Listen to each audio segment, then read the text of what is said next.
Okay, this is a very strange story about my childhood, so I'm going to tell it, but I just want to warn the parents, this is not a story of good parenting, so you don't want to take this one. And to understand the story, a little background. My mother is from Conrad, Montana. Those are ranchers. They're very easygoing people.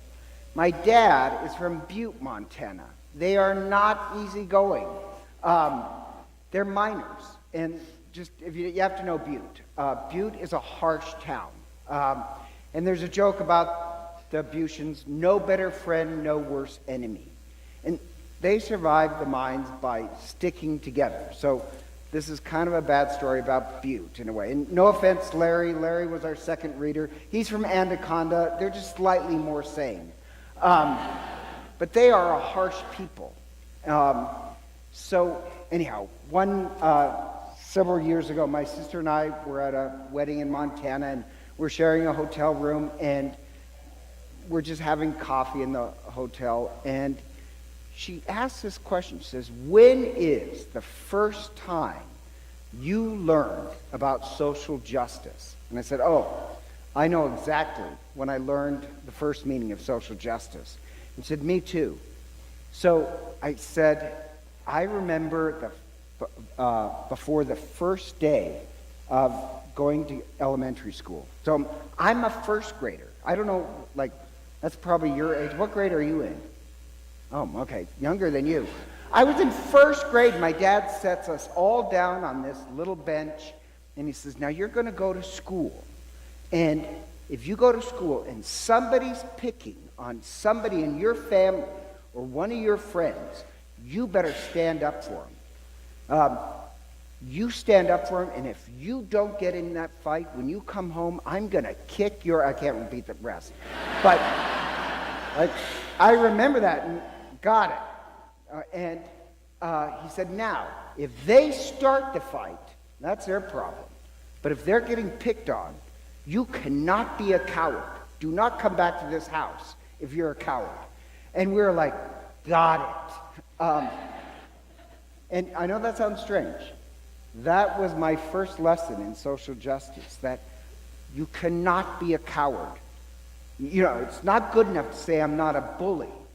You have to be the one who says, no, don't do that. And I know this is strange because, what is it, Tuesday is the first day of St. Ignatius. And I know that I have these dreams where I want our kids to be incredibly moral. And kids make their mistakes. They'll always be bullies. But I worry about the rest of the kids. I want them, and there's going to be that problem, but I want everybody else in the classroom to be able to say, oh, stop it. You stop picking on somebody. I don't want them to be cowards. I want them to stand up to when somebody else is getting picked on. Does that make sense? To me, that's social justice. Now, how this relates to the gospel is, sad to say this, in this story, in the gospel, the apostles are cowards. They don't stand up to a bully. And you have to think what's going on in the gospel. So you have this mother, and the mother, she's Canaanite, so she's not Jewish. She's Gentile like us. And her daughter is sick, and she goes to Jesus begging for help. And Jesus ignores her, which is incredibly rude. I mean, cell phones haven't been invented yet, so you can't do that. He ignores this mother who's crying for help. And then she confronts him, and he calls her a dog. Now, you'll hear some priests say, oh, well, when he called her a dog, he meant like a puppy or something like that, because everybody loves a puppy. No, he called her a dog, and that was a racist term that Jews would use against Gentiles. It's insulting. He calls her a dog, and this is an incredible woman. She flips it around and turns around, has this witty comeback, and Jesus then at the end, this is the key part, Jesus at the end says, you are a woman of great faith. This is what great faith looks like. Now, this is a shocking part. Suddenly in this gospel, Jesus is a racist. And that makes no sense because in chapters back, he kept welcoming women and Gentiles. Why all of a sudden, after he showed the apostles that you welcome everybody, is he suddenly acting like a racist? You could say he's testing the woman, but I don't think that's true.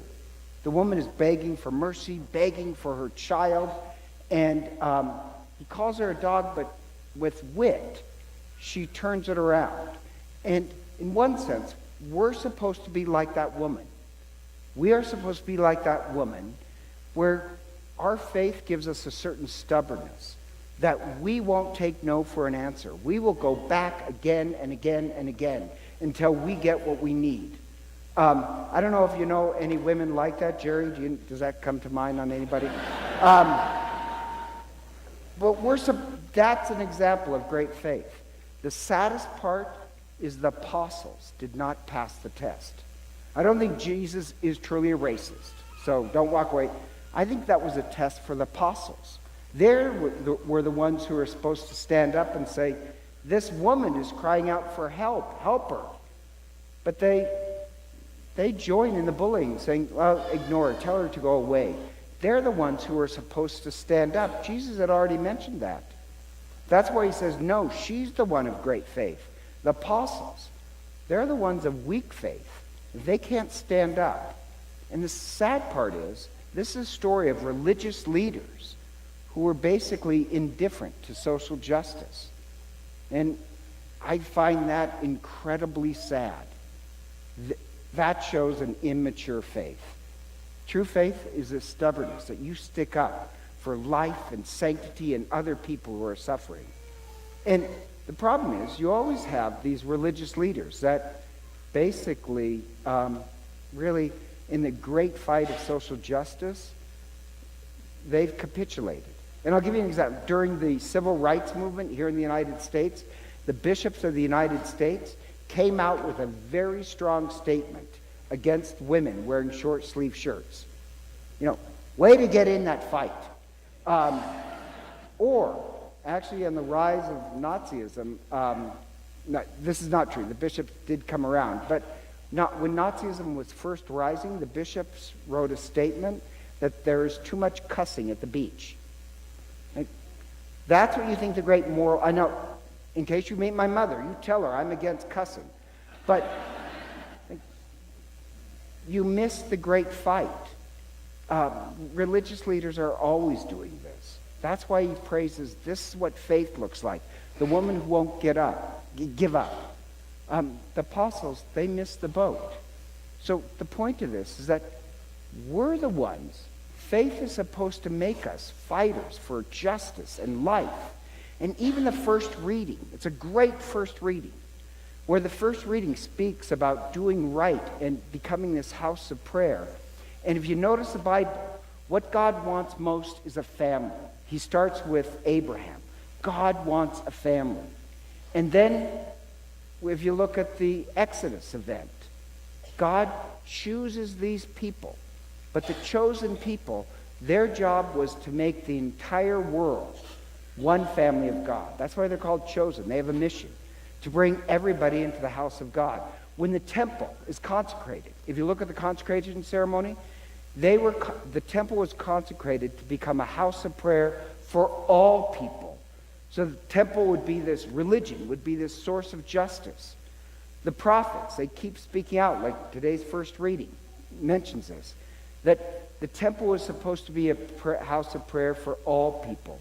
But you've made it, all these walls that condemn people of different races. And the prophecy was when the Messiah comes, he will make the temple a house of prayer that welcomes us Gentiles. So my point being is this. If you go back to my father, yeah, it was a harsh statement. But I really do hope if we call ourselves faithful, we stand up to other people, or for other people who are being persecuted. We're the ones who defend life and the sanctity of life. And for these children who are entering our faith, remember, this house of prayer, this temple that they're joining, we're supposed to be this force of love and justice in the world. Otherwise, whatever faith we have, it's like the apostles in today's gospel, where, yeah, they call themselves religious, but it's an immature faith. It doesn't bring any life. These children are about to join, really, the temple of Christ, and hopefully this house of prayer will be this force of justice and love in the world. So if you still want your children baptized, do you want to come forward?